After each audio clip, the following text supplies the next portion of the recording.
Glória a Deus. Meus irmãos, eu vos cumprimento com a paz do Senhor. A paz do Senhor, meus irmãos. Por gentileza, pode tomar o seu assento, glorificando a Jesus, porque Ele é bom, porque Ele é fiel. Queridos, antes de ministrar, quero deixar aqui as minhas palavras de gratidão a Deus, por tamanha honra a mim concedida. Que honra! Estou muito honrado mesmo de fazer parte deste segundo aniversário dessa orquestra. Que espetáculo! Que Deus em Cristo Jesus continue vos abençoando. É muito lindo de ver. Eu sou um amante da música, porém um péssimo músico. Uma época na minha vida em que eu estava tentando ser pregador, pai, escritor e músico. Estava fazendo tudo errado. Aí eu precisei focar naquilo que Deus realmente tinha para mim. O violão está lá encostadinho, o teclado também. Meu sonho é um dia tocar teclado. Igual esses jovens tocam aqui, mas Jesus vai ter que dar muita graça para mim conseguir. Porque como o nosso maestro disse aqui, música é difícil. Por isso eu quero louvar a Deus pela vida de vocês. Meus parabéns. É um espetáculo vê-los adorar ao Senhor. Deus abençoe.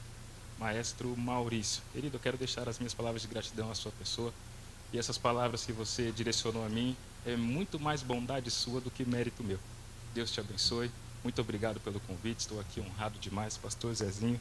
Como disse da outra vez, estou aqui submisso à autoridade de Deus que está sobre a sua vida. Muito obrigado por ceder tão santo altar à minha pessoa. Quero agradecer a Deus pela vida da minha esposa, meu pequeno José, que enfim dormiu. Estava ali bem agitado. Deus abençoe minha família, meu milagre, minha esposa que é minha escudeira, minha apoiadora. E não existe Mateus sem Letícia, não existe ministério sem Letícia. Tudo que tenho, que sou, devo a Deus e a minha esposa. Deus te abençoe, muito obrigado. Amados, eu quero convidá-los a um texto bíblico que já foi lido aqui, Salmo 150. Quando o pastor leu o Salmo 150, eu respirei aliviado. Falei, obrigado, Deus. Eu estou no caminho certo. Eu quero usar apenas o último verso, porque aproveitando este culto de louvor a Deus, eu questionei muito ao Senhor o que falaria aqui. Já visto que é a primeira vez que eu ministro em um culto de orquestra, um culto musical. E eu estava muito preocupado em vir aqui nesta noite, até que o Espírito falou, Mateus, ninguém está te chamando para tocar nada lá. Você vai para outro departamento. Você é a palavra. Eu estava achando que eu ia ter que tocar alguma coisa aqui. Eu falei, que é uma palavra aqueles músicos. Mas o Espírito ministrou no meu coração e quando nós entramos no campo da palavra, aí a gente ficou confortável, porque a palavra de Deus ela é viva. E Deus, Ele fala conosco. E eu quero usar este salmo, eu quero ler só o último versículo. Ele já está aí no telão, mas se você quiser abrir a sua Bíblia ou o seu smartphone, fique à vontade. Diz assim o Salmo 150, o verso 6. Tudo que tem fôlego, louve ao Senhor. Aleluia. Algumas traduções dizem tudo que tem vida. A NVT traduziu por todo aquele que respira, louve ao Senhor. Amados, eu quero ministrar nesta noite, embasado em uma temática esta, adoração. Só para eu saber que você está me ouvindo, diga adoração. Adoração. Bom, meus amados, o livro dos Salmos, ele é um livro extraordinário dentro da Bíblia Sagrada. O livro dos Salmos, ele está ali dentro daquela divisão tríplice da Bíblia hebraica, a Taná, Torá, Neviins e Ketuvins, leis, escritos e profetas. O livro dos Salmos, ele está ali entre os escritos. Para nós, os livros poéticos. Está acompanhado ali do livro de Jó, do livro de Cantares de Salomão, do livro de Lamentações de Jeremias e do livro de Provérbios.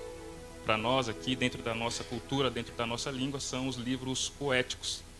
O livro dos Salmos, meus amados irmãos, em hebraico ele é Terrilim. Terrilim nada mais quer dizer do que cântico de louvor. O livro dos Salmos ele é o inário de Israel. O livro dos Salmos é o livro onde o judeu, o israelita, que viu manifestações poderosíssimas de Deus, reage a tudo aquilo que Deus fez por eles. É onde o homem eleva o seu coração em adoração a Deus. Ora, este livro, meus amados irmãos, teve cerca de 7 autores. obviamente, não sei todos de cor, vou arriscar. Davi, o maior deles. Nós temos aí, meus queridos irmãos, Moisés. Nós temos os filhos de Coré. Nós temos Etã. Nós temos Salomão. E também nós temos os salmos órfãos, que é aqueles que ninguém colocou seu nome ali como título de autoria. Este livro, meus amados irmãos, nada mais é do que um compilado de 5 livros distintos. Sim, 5 livros distintos que num período de cerca de 550 anos, coisa de 1000 a 450 antes de Cristo, cerca de 550 anos para que este livro tivesse a composição que nós a conhecemos hoje, com 150 salmos. Nós vamos perceber, meus amados irmãos, que o Salmo 150, ele encerra uma sessão de alguns convites, porque o Salmo 150, ele é o último dos salmos de aleluia. Só para eu saber que você está me ouvindo, diga aleluia. Ele é o último dos salmos de aleluia. Mateus, como assim? Ora, eu disse que os 5 livros que nós temos dentro do livro dos salmos, eles vão agora terminar. O último salmo desses 5 livros são os salmos de aleluia. Por exemplo, o primeiro livro acaba no Salmo 49, e o Salmo 49 é um salmo de aleluia. O segundo livro acaba no Salmo 72, e o Salmo 72 é um salmo de aleluia. O terceiro livro no 88, e 88 é um salmo de aleluia. O 106 também é um salmo de aleluia, onde acaba o 4º livro. E o 5º e último livro desta composição, obviamente, se encerra no último salmo, Salmo 150, que é o último salmo de aleluia. Mas Mateus, o que você está querendo dizer com isso? Ora, a palavra aleluia, lá no hebraico, os irmãos aqui têm Bíblia e conhecimento e sabem disso muito bem. Ela é uma junção de 2 palavras. Ela é a junção da palavra halem, salvem a pronúncia porque eu não sou um hebraísta, e da palavra iá. São 2 palavras, a palavra halem e a palavra iá. A palavra halem nada mais é do que adore. A palavra halem nada mais é do que louve. E a palavra iá, ela é uma adaptação do nome de Deus. É uma adaptação daquele tetragrama que forma o nome de Deus. O nome de Deus que nós temos aqui, conhecemos como Iavé. Aquele que nós chamamos de Iavé, no hebraico grande, Yud-He-Vav-He. É aquelas 4 letras que nós olhamos e traduzimos para nós, chamando ele de Iavé. Nós vamos perceber, meus amados irmãos, que o nome de Deus, ele está contido dentro da palavra aleluia. A palavra aleluia é uma adaptação onde nós juntamos halem e iá para dizer adore ao Senhor. Então nós vamos perceber, meus amados irmãos, que todas as vezes que o salmista ele terminava um daqueles 5 livros, ele fazia um convite, e o convite era adore ao Senhor. Ele fazia um chamado, ele conclamava toda a congregação com um convite dizendo adore ao Senhor. O nome de Deus estava contido naquela palavra. Logo ele convidava toda a congregação para a adoração. Começamos a procurar então acerca da palavra adoração e achamos ela na Bíblia. Primeira vez que ela vai aparecer em Gênesis 18, o versículo de número 2. Nós vamos ver que é quando Abraão se inclina ao anjo do Senhor que vem até ele. A palavra adoração nada mais é no hebraico do que inclinar-se, prostrar-se, mostrar reverência. Quando nós vamos para o termo grego, nós encontramos a palavra proskuneu. E esta palavra quer dizer como aquele que se inclina, beijando a mão daquele que quer reverenciar. É como se alguém se inclinasse beijando a mão do seu Senhor. Adoração, meus amados irmãos, nada mais é do que como alguém que se prostra para beijar as mãos do seu Senhor, em sinal de reverência. Entendendo tudo isso, eu comecei a procurar dentro da Bíblia Sagrada coisas que atraíssem a nossa atenção para este termo, para esta doutrina, a doutrina da adoração. Quando nós olhamos para isso, nós vamos perceber que Deus, ele tem alguns elementos necessários para a adoração. Porque a adoração, ela não é um surto coletivo. A adoração não é simplesmente uma coisa que acontece de forma leviana, não. A adoração, ela tem diretrizes, ela tem elementos necessários. Dentro da Bíblia Sagrada, isso fica muito explícito para todos nós. Nós vamos ver então que a primeira coisa, o primeiro elemento da adoração é o desejo. Eu disse de... Alguém, por favor, pode pegar a minha água para mim, que eu esqueci? Desejo, está aí no chão. Tem aqui? Tem aqui. Oh, glória. Deus abençoe. Não tinha visto. Nós vamos perceber que o desejo, acerca da adoração não é um desejo que parte de mim mesmo. O desejo acerca da adoração é como se fosse alguma coisa que nos instigasse a adorar. É como se fosse algo que provocasse dentro de nós o desejo de adoração. A coisa mais triste que existe é um cristão, um crente que vem a um lugar como esse, sem o intuito ou sem a intenção de adorar. Ou que adora por livre e espontânea pressão ou por quaisquer outro motivo. A adoração, ela é provocada. Esse desejo, ele é provocado e ele não parte do ser humano. Nós vamos perceber que outra coisa que está enquadrado dentro daquilo que nós chamamos de adoração é a convicção de que é necessário adorar. Uma convicção interior, é uma certeza de que eu preciso adorar a Deus. Uma certeza interior dentro de mim. Eu vim na Refúgio hoje sabendo que eu devo adorar. Uma adoração consciente. Outra coisa que molda a adoração, meus amados irmãos, é o arrependimento e a confissão de pecados. Sim, arrependimento e confissão de pecados é uma coisa que se envolve na adoração. Porque para se obter uma adoração genuína, uma adoração que sai deste templo e entra no alto céu, como cheiro suave às narinas do nosso Deus, não é de qualquer maneira. Precisamos lavar-nos no sangue do Cordeiro para que Deus olhe a nós e aceite a adoração que viemos trazer aqui hoje. Só que olhando para tudo isso, a primeira pergunta e a primeira indagação que veio à minha mente é: quem adorar? O Salmo 150, ele nos responde no versículo 1, dizendo: louvai ao Senhor. O objeto da nossa adoração, ou melhor, a nossa adoração tem um objetivo. O objetivo da nossa adoração é adorar ao Senhor. Porque a adoração se dá pelo objeto que é adorado, não pelo sujeito que adora. A adoração tem um quem ser adorado. Hoje, aqui nesta noite, onde nós nos reunimos para adorar, tem um objetivo. E esse objetivo é adorar ao Senhor, o nosso Deus. Sabe por quê? Porque todo relacionamento entre o homem e Deus não parte do homem, sim de Deus. Porque todo relacionamento de Deus e o homem não começa no homem, começa em Deus. É Deus quem diz o que o homem pode ou não fazer. É Deus quem controla o destino do homem. É Deus quem julga as falhas do homem. É Deus quem salva o homem dos seus pecados. É Deus que enche o homem do seu Espírito Santo. Então todo relacionamento entre Deus e o homem começa com Deus. E a adoração também é assim.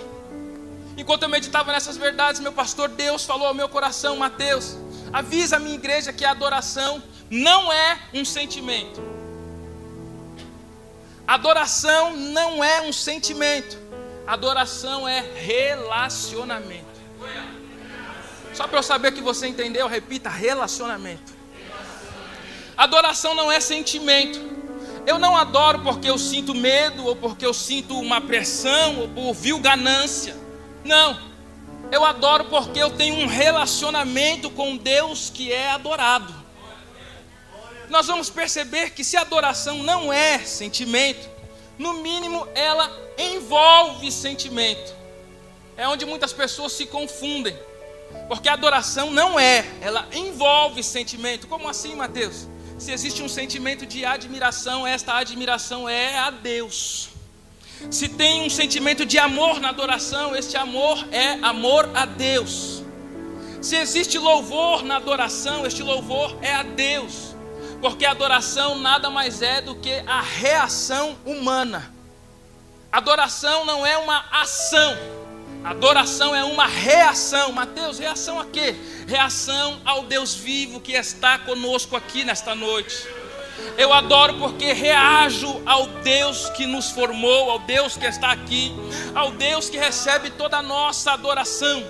Se adoração é reação, eu fico indignado quando eu entro num templo como esse, suntuoso, bonito, com uma orquestra maravilhosa, e vejo pessoas que não conseguem entrar na atmosfera da adoração, pessoas que não conseguem adorar a Deus, ou pessoas que trocam o objeto da adoração. Pessoas que entram num templo como esse e conseguem adorar ao pastor, mas não conseguem adorar a Deus.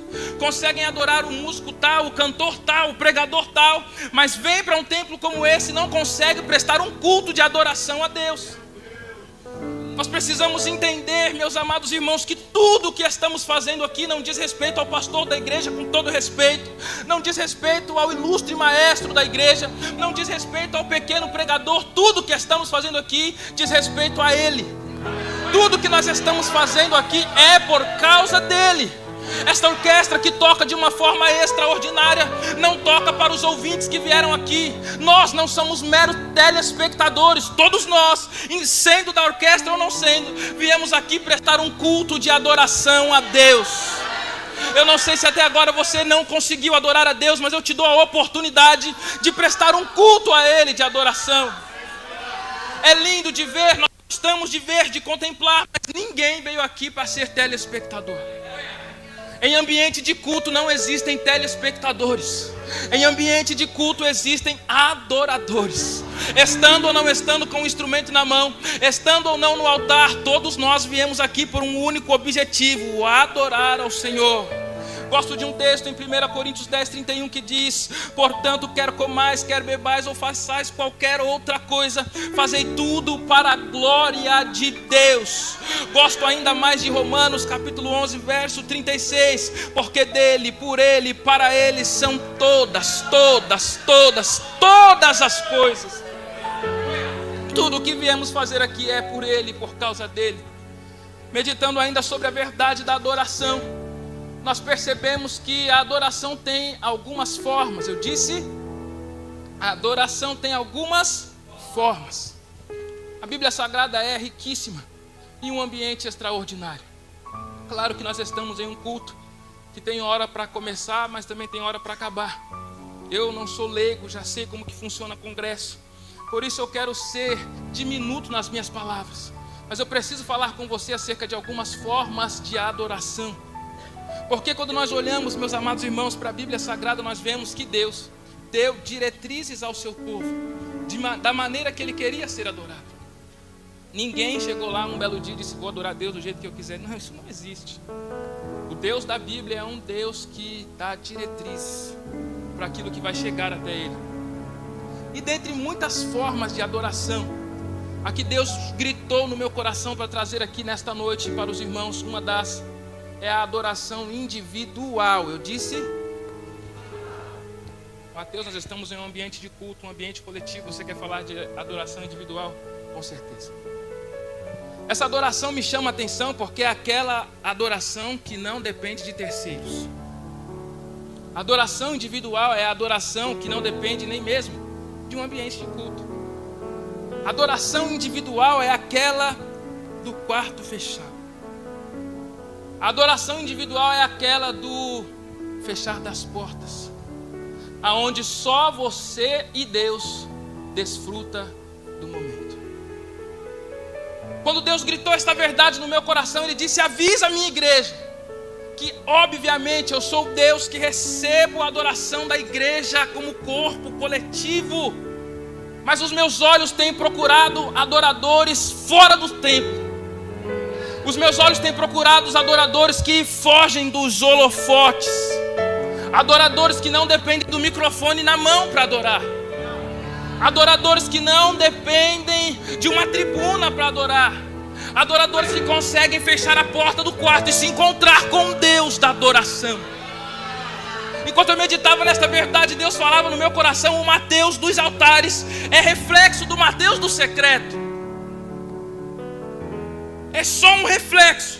O Mateus que eu procuro, que eu olho, que eu quero encontrar é o Mateus do secreto. E nos nossos dias é muito lindo nós virmos aqui, essa igreja é linda, o povo é maravilhoso. Não sei se vocês sabem, mas vocês são famosos. Inclusive no meio dos pregadores.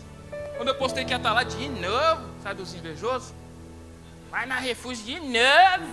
Vocês são famosos. Mas porque as pessoas querem aparecer aqui, querem dizer que vieram aqui. Mas Deus está procurando os adoradores que não se preocupam com os holofotes. Deus está procurando os adoradores que conseguem se encontrar com Ele longe do altar, que ainda conseguem dobrar os joelhos e falar: meu Deus, Ele invadiu o meu quarto, o meu banheiro, a minha sala, sei lá onde você adora, mas Deus está te procurando lá também. Aqui é magnífico, aqui é lindo, aqui vocês reagem, aqui vocês batem palma depois que as coisas acontecem, mas Deus está procurando alguém que pega um instrumento, entra no quarto e fala: Deus, agora somos nós dois, é eu e você, receba a minha adoração. É sobre isso, adoração individual. Enquanto eu meditava nesta verdade, Deus me falava acerca de Moisés. Eu não entendi nada, irmãos, eu sou lerdo. Se não é o Espírito Santo para traduzir tudo que ele me fala, eu não consigo entender nada. E Deus me mostrou Moisés na frente do povo, pastor. E Deus falou: você está vendo Moisés que lidera um povo. Você está vendo Moisés na frente de uma nação. Era o único em Israel que tinha coragem de entrar na nuvem da glória. O monte Sinai fumegava, diz a Bíblia, tremia de baixo a cima, raios, relâmpagos, trovões. O povo olhou para o monte e falou: não, Moisés, sobe lá você e fala você com a gente para que a gente não venha a morrer. Enquanto eu meditava nisso, Deus falou: Mateus, eu estou procurando aqueles adoradores aonde o raio, os trovões e os relâmpagos da minha glória, ao invés de afastá-los, me levem eles para dentro do epicentro da glória de Deus. O Moisés, que estava de pé diante da nação, antes de falar à nação, falava com Deus face a face. Será que eu estou sozinho ou tem algum adorador que quer subir no lugar da adoração? Será que eu estou sozinho ou tem alguém aqui que está recebendo o convite de Deus para ir no individual, para ir lá no secreto, aonde a glória não te assusta, mas aonde a glória de Deus te abraça? Adoração sem intermediários, adoração sem pessoas que provoquem isso. O nome disso é relacionamento. Outra adoração que Deus colocou no meu coração, e essa daqui acaba o glória, pastor, é a adoração verdadeira. Eu disse adoração verdadeira. Se a Bíblia fala de adoração verdadeira, porque existe adoração, vocês são bons demais. Pregar para gente inteligente é fácil, pastor. Se a Bíblia fala de adoração verdadeira, porque existe adoração falsa. Muitos são inimigos do sistema de adoração como esse aqui. Muitos são. Os chamados desigrejados olham para nós como estamos aqui hoje e falam: não preciso disso, porque eu tenho Jesus no coração, eu creio na salvação, creio na fé, não preciso congregar. E essas pessoas, muitas dessas pessoas usam a Bíblia para basear as suas teses. Por exemplo, olham para o Antigo Testamento e tentam criar uma rivalidade entre profetas e sacerdotes. Haja vista que os profetas, muitos deles, profetizaram contra o templo. Muitos deles levantaram a sua voz para dizer: vai cair, vai ficar nada aí. A Babilônia está vindo, ó, seus hipócritas, seus mentirosos. E as pessoas olhando para isso falam: está vendo? Até dentro da Bíblia tem uma incoerência, porque os sacerdotes estão no templo, exercendo o ofício de adoração no templo, e levantam-se profetas falando contra, falando mal do sacrifício, porque Deus não tinha nada com aquilo, Deus não queria aquilo. Isso é uma ignorância tremenda. Porque quando os profetas se levantam, apontam o templo e começam a falar do templo, eles não estão falando da liturgia cultual em si, não podia isso. Nós temos Jeremias, temos Ezequiel, que eram profetas, mas eram sacerdotes. Participavam da liturgia, participavam do culto, dos rituais, dos sacrifícios, e eram profetas. Como existe essa inconcordância, então? Isso não existe. Mateus, então, por que eles falavam contra o templo, contra esse sistema de adoração? Eles estavam falando contra a adoração falsa. Deus pegou o profeta Ezequiel pelos cabelos, levou o profeta Ezequiel lá no pórtico do templo, falou: o que você vê, meu servo? Ele começa a descrever e fala: eu estou vendo a imagem do Deus Tammuz dentro do templo. Reis como Manassés levantaram poste ídolos dentro do templo. O profeta Ezequiel foi entrando para dentro do templo e ele falou: tem um ídolo no pé do altar. O que eles estavam falando mal não era contra a liturgia cultual, mas eles estavam falando mal da idolatria, da hipocrisia dos levitas que entravam no templo corrompidos, sujos, misturados. Quando a nação de Israel se dividiu lá com o filho de Salomão, Roboão, Jeroboão levou para o reino do norte, chegou em Dan e em Betel, colocou bezerro de ouro nas duas cidades, falou: estão aí os seus deuses que vos tiraram da terra do Egito. O povo passava o ano inteiro adorando bezerro de ouro. Quando dava as festas principais, iam para Jerusalém, chegavam em Jerusalém e começavam a adorar a Deus. Um sincretismo religioso tomou conta de Israel. O povo que adorava no templo de Jerusalém, quando saía do templo, adorava Satanás. Aonde você quer chegar, pregador? Vou chegar, eu vim pregar. Não dá para correr da palavra que Deus colocou no meu coração. Quando olhamos para a nossa geração, infelizmente vemos pessoas que estão da mesma maneira. São sincréticos na sua adoração. As mãos que louvam a Deus aqui servem a Satanás lá fora. Os lábios que entoam cânticos de louvor a Deus aqui lá fora se profanam, se corrompem com tudo aquilo que Deus não se agrada. Pregador, por que você está falando isso? Porque Deus te selecionou a dedo para entregar uma adoração verdadeira. Esse negócio de mistura aí é coisa da concorrência, tá? A concorrência não exige exclusividade. Como assim, Mateus? O diabo não exige exclusividade. Ele não liga que você venha ao culto, ele não liga que você ore, ele não liga que você faça nada, desde que você também faça tudo aquilo que ele quer. Exclusividade é uma exigência da casa. É Deus quem exige exclusividade. Quando nós vamos lá para os levitas, nós vemos que quando Deus separa os sacerdotes, Ele fala para alguém: ó, faz uma tiara, escreve assim, ó, separado para o Senhor. Mas não deixa essa tiara escondida não, coloca na testa do sacerdote. Quem olhar para ele tem que ler a frase: separado para o Senhor. Você é santo. A palavra santo, kadosh, quer dizer separado. Deus não aceita uma adoração e um louvor misturado, uma adoração e um louvor sincrético. Deus não aceita uma adoração e um louvor corrompido, não aceita. Nunca vai aceitar. Adoração verdadeira. Eu gosto do texto de Mateus 15, versos 8 e 9. Este povo se aproxima de mim com a boca, mas os lábios estão longe de mim, mas o coração está longe de mim. Em vão me adoram. Esta frase me marcou, pastor. Em vão me adoram. Porque é uma adoração de falácias, é uma adoração de aparência, é uma adoração só no templo, só no altar, só quando está na vista do pastor ou do cônjuge, e Deus abomina estas coisas.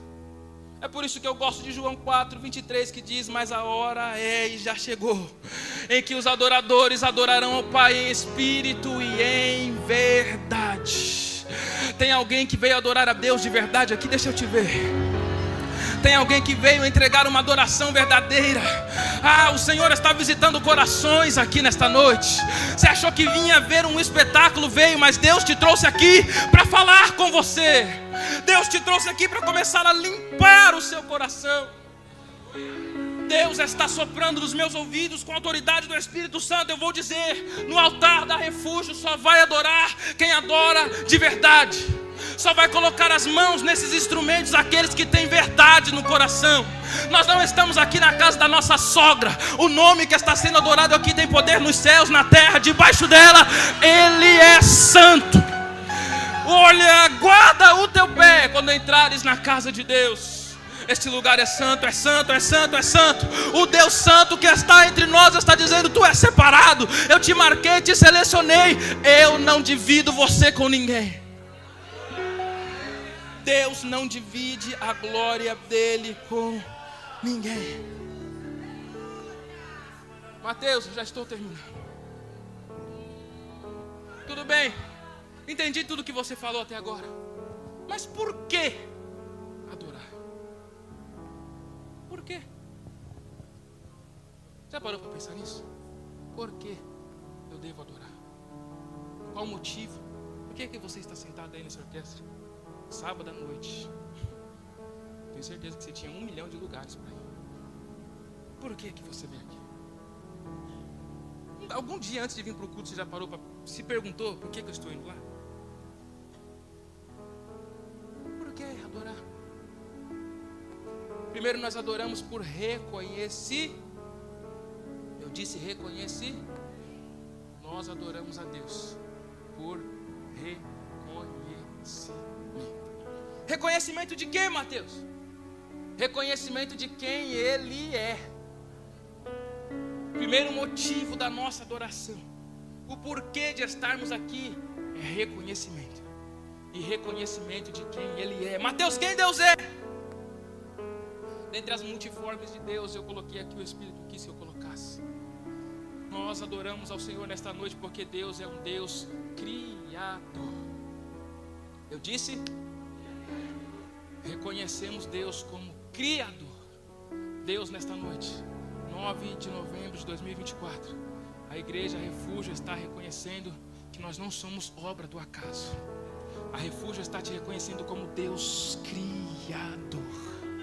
Salmo 95, verso 6. Ó vinde, adoremos, prostremo-nos, ajoelhemos diante do Senhor que nos criou.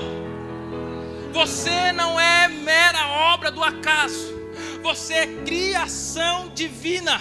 Eu amo aquela música das crianças que fala: a cor de sua pele, os seus cabelos desenhou, cada detalhe. Dá uma olhadinha assim, só de rabo de olho assim, para essa pessoa estar do seu lado. Só olha assim, não deixa ele perceber não. Você está do lado da maior obra-prima da criação. Deus nos criou, e é por isso que nós o adoramos.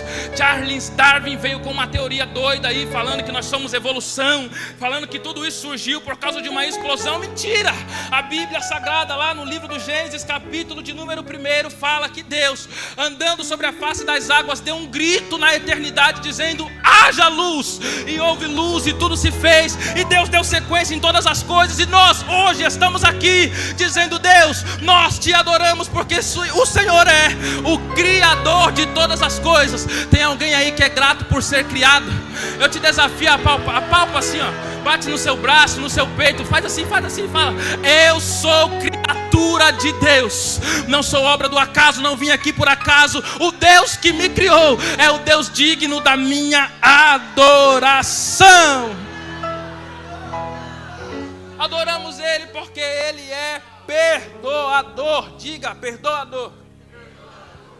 Nós adoramos a Deus porque estávamos perdidos, desgarrados, mas Ele nos perdoou. Salmo de número 103, o verso 12. Como o Oriente está longe do Ocidente, assim Ele afasta para longe de nós as nossas transgressões. É o Deus perdoador. Quem era você?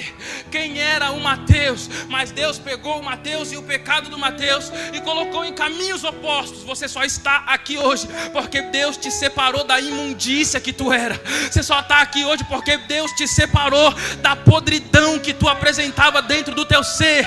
Você só entrou aqui hoje porque Deus olhou para você perdido, desgarrado, como ovelha sem pastor, e disse: não tem problema não, eu me encarrego de perdoar todos os seus pecados. Tem alguém aqui grato por isso? Tem alguém aqui que reconhece que não é digno, que não merece? Eu não mereço estar neste altar, mas Ele pegou o meu pecado, colocou em caminhos opostos e disse: eu perdoo a sua dívida, eu pago a súmula, eu te perdoo.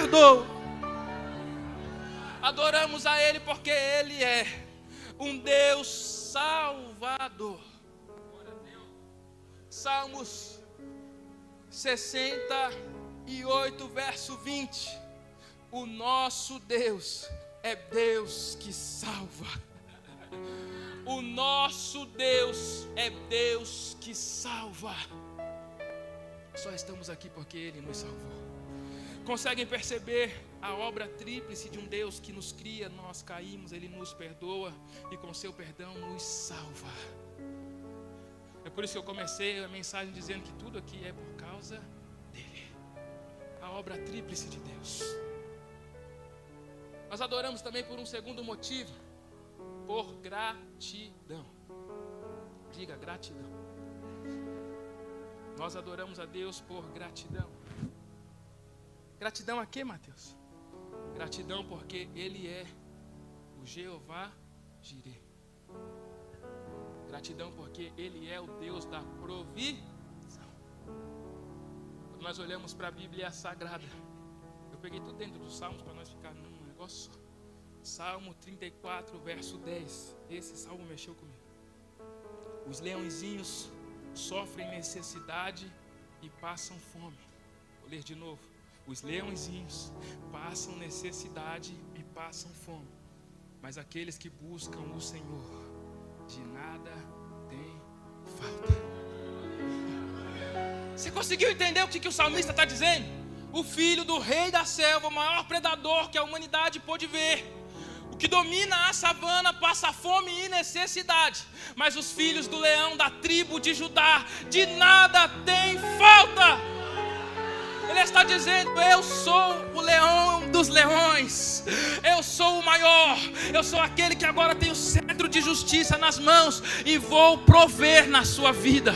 Eu sou aquele que não deixa faltar, eu sou aquele que mesmo que esteja no limite, eu chego primeiro. Não falta, não vai faltar, porque você busca um Deus de provisão, e é por isso que nós o adoramos aqui nesta noite, porque Ele é um Deus que provê. Eu não sei você, mas eu tenho 101 motivos para adorar ao Deus da provisão. Ele sempre me encontra, Ele sempre me abraça. Todas as horas que eu falo não vai dar mais certo, que eu penso em procurar a ajuda do homem, Ele se levanta e diz: eu sou Jeová Jireh na sua vida. E Ele está dizendo para alguém aqui: calma, respira, não se desespere. O Jeová Jireh está na casa, veio aqui hoje te abraçar, te encontrar ao som do seu louvor. Ele vai prover na sua vida. Devemos louvá-lo por todos os seus benefícios. Eu disse. Eu olho para o Salmo de número 103 mais uma vez. Versos 1 e 2. Bendize a minha alma ao Senhor, e tudo que há em mim bendiga o teu santo nome. Verso 2. Bendize a minha alma ao Senhor, e não te esqueças de nenhum dos seus benefícios. Você é um beneficiado. Eu sou um beneficiado. É por isso que eu me curvo, me prostro em adoração a Deus. Tem cultos, pastor, que a gente tem que ficar dando motivo para o povo adorar. Graças a Deus aqui não é assim.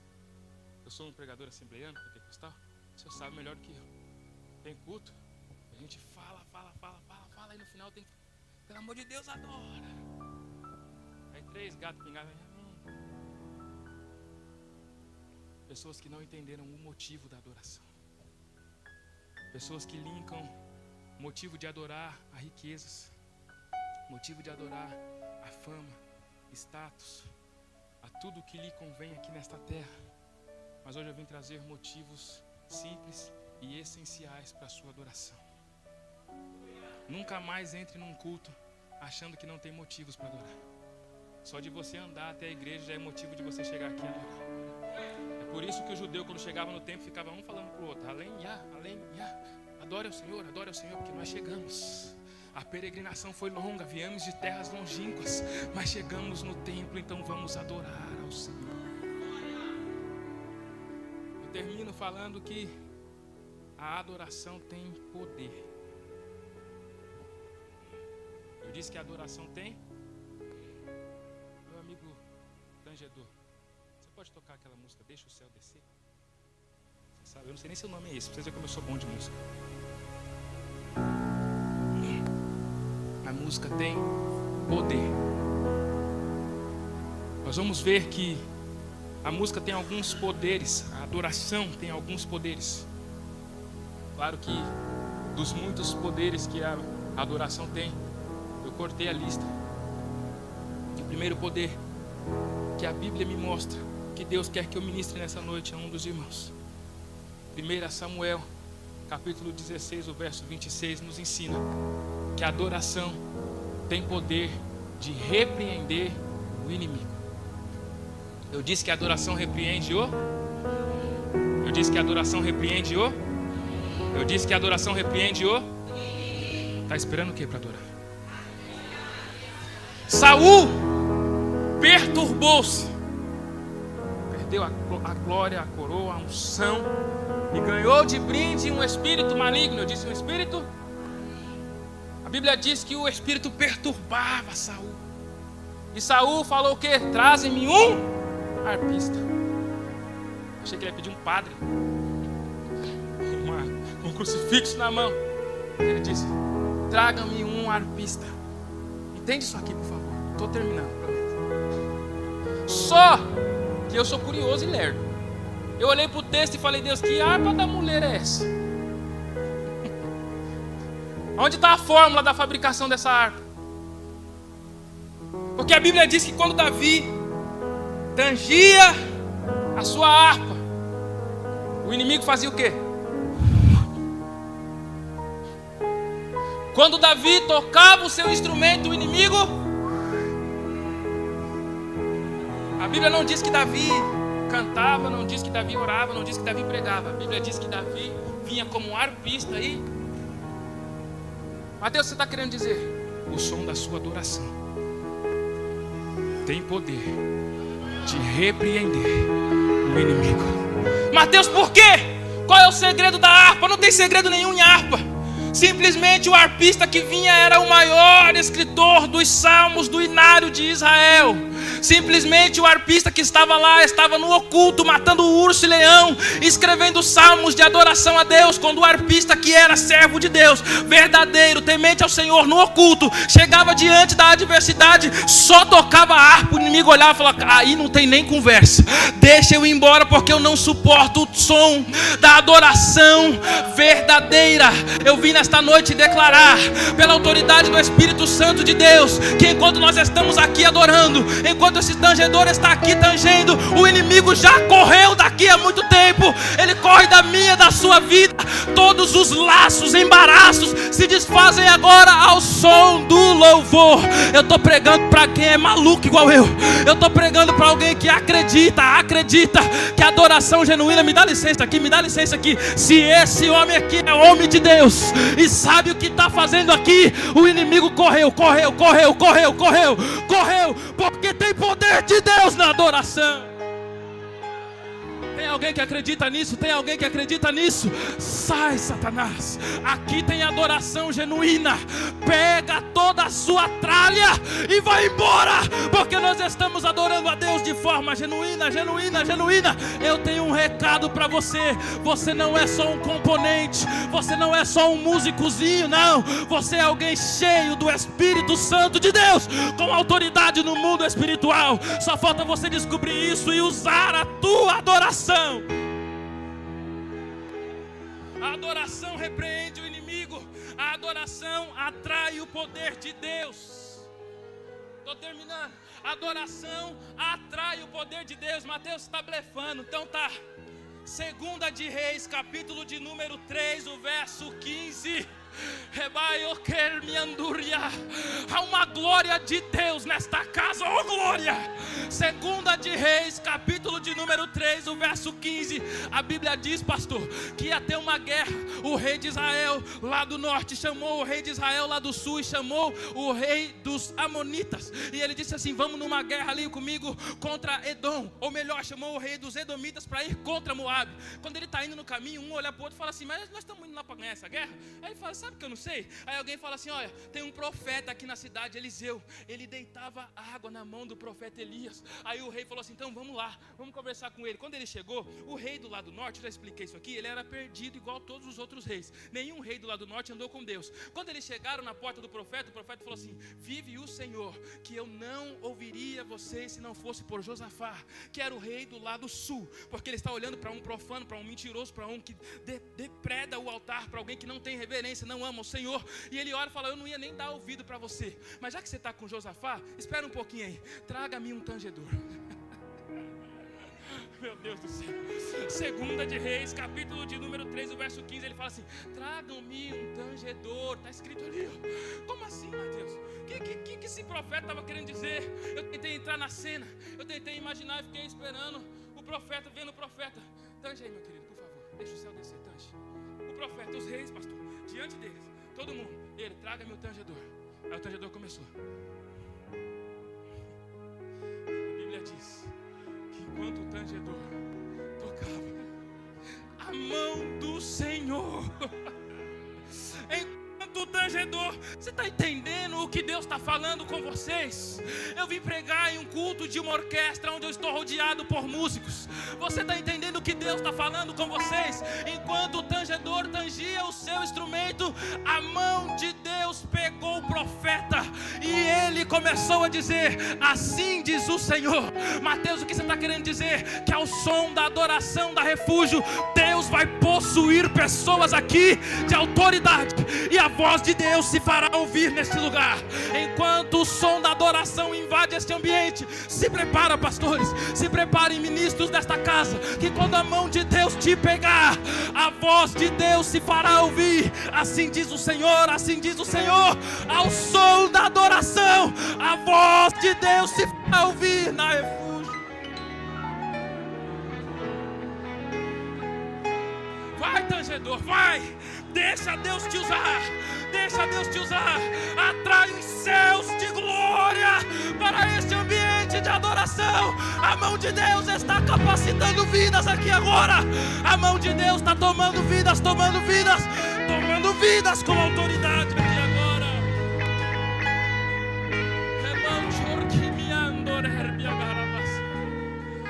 A mão de Deus, a adoração atrai a presença de Deus. E tem alguém por aí, pastor, que é contra fundo musical e mensagem. Eu fui pastoreado por uma pessoa que quando eu ia pregar já falava assim: tira os músicos daí, tira. Pessoas não têm visão espiritual, trata o músico como um desviado. Isso é uma brincadeira, mas de onde eu venho a gente fala que o baterista é o pior. É uma brincadeira. A gente olha para os músicos e fala: o músico tem nem Bíblia. Pergunta João 3,16 para o músico. É os mesmos que tem, não é eu que estou zoando você. Se o músico entender o poder que ele carrega, você consegue entender porque é tão difícil ser músico? Você consegue entender porque é tão difícil ser músico? Você consegue entender porque tem hora que dá preguiça, desânimo, não quer vir no ensaio? Todo mundo sabe no mundo espiritual, às vezes só nós que não sabemos o poder que tem a adoração. Termino dizendo que a adoração tem poder de quebrar correntes. Meu Deus. Aleluia. Termino dizendo que a adoração tem poder de quebrar correntes. Atos dos Apóstolos, capítulo 16, no verso 25, a Bíblia diz: Paulo e Silas acabam de fazer um grande milagre. Não dá tempo de explicar o milagre, é muita coisa. Principalmente a gente está na cultura grega. Estava ali a pitonisa adivinhando tudo. Ele chega lá e fala: para trás de mim, Satanás. O diabo vai embora na hora. As pessoas olham para aquilo e, em vez de achar aquilo bom, falam: o quê? A nossa fonte de lucro foi embora. Porque muitos lucravam com a pitonisa adivinhadora. Pegaram Paulo e Silas, açoitaram Paulo e Silas. Meu Deus, meu corpo está arrepiado. Açoitaram Paulo e Silas, pastor. Levaram eles para a prisão.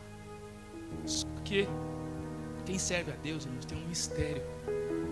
Se tiver algum não crente aqui, me desculpa, mas você ainda não consegue entender esse mistério. Isso é coisa de crente. Isso é coisa de adorador. Prenderam Paulo e Silas em uma prisão. Só que o intuito deles era aprisionar o corpo físico de Paulo e Silas.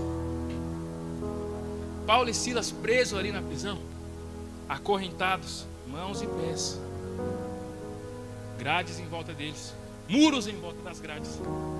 A Bíblia diz, Atos dos Apóstolos 16, verso 25, que por volta da meia-noite, Paulo e Silas oravam e cantavam hinos ao Senhor. Por volta da meia-noite, Paulo e Silas oravam e cantavam hinos ao Senhor. A Bíblia diz que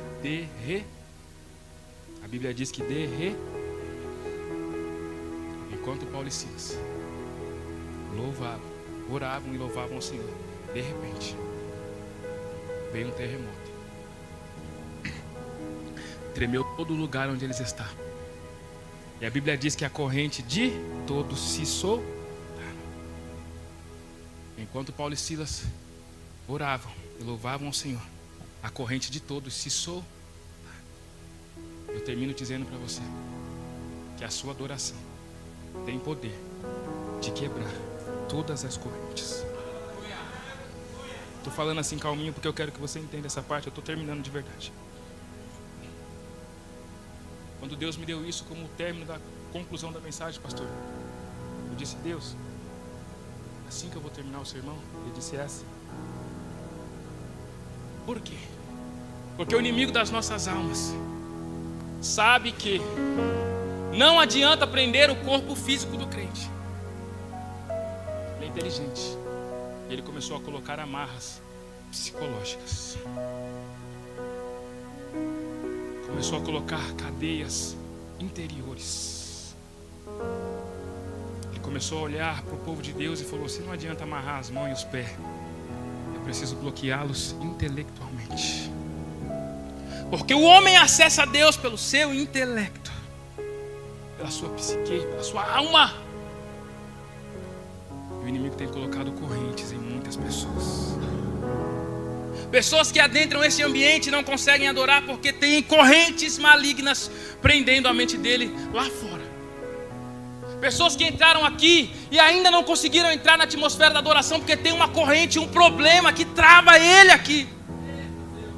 Ele lembra de uma conta, ele lembra de um familiar, ele lembra de um problema e ele fala: eu não consigo porque tem correntes que me prendem. Eu não consigo porque eu estou amarrado em alguma coisa, embaraçado em alguma coisa. Mas eu vim como boca de Deus dizer que ao som da adoração que nós entregamos aqui nesta noite, não tem uma corrente das trevas que fica nas nossas vidas. Parece que eu posso ouvir barulho de correntes caindo ao chão e Deus dizendo para pessoas aqui: prove da liberdade que existe na adoração. Prove da liberdade que existe no ambiente de culto. Eu quebro todas as correntes, todas as prisões, tudo que te amarra, tudo que te impede. Enquanto essas correntes vão sendo quebradas, você me adora. Enquanto as correntes caem ao chão, ao som do louvor e da adoração, Deus te faz livre. Pastor, posso pedir para a igreja ficar de pé? Por favor, fique sobre os pés. Eu só quero orar com você. Tudo que tem fôlego, louve ao Senhor. Eu estou sozinho aqui ou tem alguém respirando? Tudo que respira, louve ao Senhor. Eu só quero orar com você, eu só quero orar. Eu não sou um pregador de muitas promessas, acho que já disse isso aqui. Tem gente que prega e fala: vai acontecer isso, vai acontecer aquilo, vai virar isso. Eu venho, prego a Bíblia e vou me embora. Por isso eu só quero orar com você, só orar. Você que porventura ouviu esta mensagem, veio até aqui e Deus falou com você. Você que porventura entendeu o porquê, o como e o para que adorar. Só que ao fim da mensagem percebeu que algumas correntes te prendem, que alguma coisa limita a sua adoração, que alguma coisa te impede de entrar no ambiente do epicentro da glória. Vem se quiser, dá um passo até aqui à frente, eu só vou orar por você. Mateus, eu quero provar da liberdade da adoração. Mateus, eu quero me envolver na nuvem da glória da adoração. Eu acredito que as correntes mentais, psicológicas que me prendem caíram hoje. Tem alguém que quer vir à frente? Eu só vou orar por você. Eu não me preocupo com isso, irmãos, porque isso é um convite para crente. E o crente é mais hipócrita. Por que, Mateus, que o crente é mais hipócrita? Porque o crente sabe que precisa, mas tem medo, vergonha, se esconde e fala: vou nada. Não tem problema. Deus não precisa de mim, eu preciso de Deus. E eu já disse, eu só vou orar. Se tem alguém que quer vir falar: Mateus, esta noite eu entendi que eu preciso entrar no ambiente da adoração. Eu quero dizer não às correntes. Eu quero que a mão de Deus me possua. Quando eu assumir o altar, a tribuna, quando eu for louvar, quando eu entrar no meu quarto, eu quero sentir Deus de uma forma extraordinária. Tem alguém para vir? Se não tem, eu vou orar a si mesmo. Curve a sua cabeça. Deus de poder e glória, nós ministramos a tua palavra conforme tudo aquilo o Senhor colocou no nosso coração. Eu louvo a sua vida por esta igreja. Eu louvo a sua vida e a sua existência, porque esta orquestra entende que no seu congresso musical a palavra é primazia. Deus, eu peço ao Senhor, aonde houver um coração, Deus, que até lhe faltou coragem de dar um passo adiante, de dar um passo em direção ao altar, mas ele entendeu, reconheceu que as correntes caíram hoje, que este homem, esta mulher, este jovem, esta criança, a partir de hoje, passe a voar nas asas do Espírito. Que a partir de hoje, quando ele abrir a boca para louvar ou para tanger o seu instrumento, os céus se manifestem. Deus, eu quero determinar pelo poder que há no teu nome, que essa orquestra que já era excelência vai permanecer e continuar ainda mais. Que a sua glória, que já se manifesta quando eles tocam, se manifestará de forma abundante. Que os ministros desta casa, que já pregam com maestria, que já dirigem com maestria, que já louvam com maestria, depois de hoje vai superabundar o poder da tua glória sobre as nossas vidas. Nós oramos a ti em nome de Jesus.